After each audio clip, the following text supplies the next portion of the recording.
do you think that there has been an inseparable rift in the conservative movement that we've seen since the death of Charlie? I mean, there's a rift, but it was starting even before we lost Charlie, and it revolves around Israel. There just is. It's gotten worse without him. He was helping us navigate it. And this is another area in which I miss him so much, because I feel like Charlie and I were completely in lockstep on this. And you guys may have seen the episode that we put out, what we re-released, of Charlie and yours truly talking about Israel weeks before he died, where we had a really powerful heart-to-heart on where we both were. We were both ardent Israel supporters and had both been extremely defensive of American Jewish people on college campuses getting harassed and those hostage pictures getting torn down, and very outspoken about it and horrified by it. And then we had a discussion at the Student Action Summit in July where there was a passing comment about if Epstein was an intel asset, whose would he have been, which Charlie asked me. And I said it would make sense that it was the Israelis, since he was very close with the former prime minister and the former president. And then we both got called anti-Semites, like by some legitimate Jewish organizations for that conversation. By the way, Benjamin Netanyahu would go on to say I was right. And we were both on our heels. But Charlie was with young people every day for a living, in particular young Republicans, and he was seeing what I was seeing in my neck of the conservative woods, which was this party's changing on the issue of Israel. I mean, when I was at Fox, you supported Israel, period. Like, no one was really interested in your actual opinion. You just supported Israel, which was fine for me because I did. But the party started to turn after 10/7. Uniform support and sympathy for Israel on 10/7. But as the war went on 2 years later, people were starting to turn on them. It felt like too much. And then we were under pressure to get involved. We had the Iran bombing and so on. And the pressure started to mount on those of us who were pro-Israel to not allow the doubters their say, to try to censor them or disagree with them publicly or call them out. And neither Charlie nor I felt like that was what we wanted to do at all, nor was it our job. We're not the policemen of the conservative movement. I'm not. He wasn't. Ben Shapiro isn't either. Well, Megyn, you mentioned him, and your name came up on this stage last night in regards to pretty much all of this. Would you like the opportunity to respond? Well, I found it kind of funny that Ben thinks he has the power to decide who gets excommunicated from the conservative movement, which shows a willful blindness about his position in it. It reminded me a little of when the girl who was the head of our middle school chorus told me she was going to take all my friends away from me. Chorus? A head cheerleader maybe, but like... So I resent the whole thing. I object to the whole thing. Ben and I, he had the nerve to call me a friend right before he called me a despicable coward for not calling out the people he once called out. So he both wants to parent me and be my child. He wants to tell me what I have to do and who I have to say what to.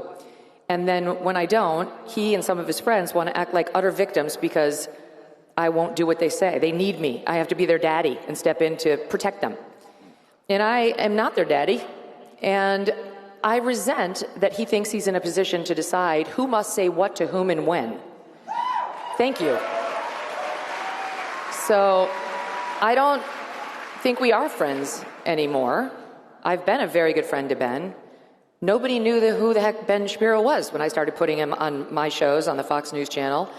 And I helped make him a star. And I've been very, very good to Ben over the years. And he's been good to me, too. He just recently came on my tour, as did you. And I gave him the most kind introduction I could possibly give him because I know that he's losing subscribers a lot. And so I tried to do something nice for him by giving him a long 10-minute intro and personally vouching for him. And we mixed it up on Israel out on stage. It wasn't Israel because we're on the same place on Israel. We mixed it up over whether Tucker Carlson should be excommunicated from the conservative movement, which I do not believe. And thank you. And when it was over, we hugged, said goodbye, and then we had a nice text exchange a couple days later saying our friendship was important to us. And the next thing I saw was him attacking me on stage last night as a coward. So that's not friendship, and I think that's fine with me, with friends like that. There was also some response where it seemed like that call was being co-signed by the new head of CBS News, Bari Weiss, and I wanted to know if you wanted to respond to that as well. So it's a similar situation with Bari. None of this is about them calling me out for anything I've said or haven't said, or it's certainly not about Erica Kirk, as Ben tried to make it sound last night. It's about Israel. Those two are very pro-ardent Israel activists, which is fine, but they don't get to dictate how the rest of us feel about Israel or what we do with respect to our friends and our friends' opinions on Israel. And I'll tell you, Bari Weiss wants to couch herself as Erica's protector, Erica's defender. She's retweeting the Ben speech saying anybody who doesn't call out conspiracy theorists is a coward. Erica Kirk barely knows Bari Weiss. Bari doesn't know anything about Erica. Bari Weiss has never been to a Turning Point event. Do you guys remember her here? Standing up for what we believe in when Charlie was alive? I don't remember her standing up for our principles. I don't remember her defending Charlie the many times he was called a racist or an anti-Semite. I really don't remember that at all. What I do remember is she had Erica Kirk come on one town hall in which Bari Weiss tried to play both super important VIP executive and super fabulous star anchor at her new network CBS. Pro tip, Bari, that's no way to win friends at your new organization, to try to steal all the hosting abilities of the on-air talent. So good luck with that. And what she did when she had Erica there was to have the nerve to bring on the man who asked the final question of Charlie right before he got shot. Hunter Kozak. To put Erica in the position of having to defend whether Trump uses hateful rhetoric. The nerve. I'll just say I didn't appreciate when I saw that happened, and I don't think that ever should have happened. I don't think that question should have been asked. And I noticed that when Hunter Kozak did that, he immediately went to try to get Erica to denounce Trump, denounce his rhetoric. This is a man who was standing in front of Charlie, in front of her husband when he died, and he never once even said to her the basic human decency of saying, "I'm sorry for your loss." He was sick, and that was a Bari Weiss move, because trust me, I've done town halls. You know who the questioners are, and you know what the questions are in advance in that setting.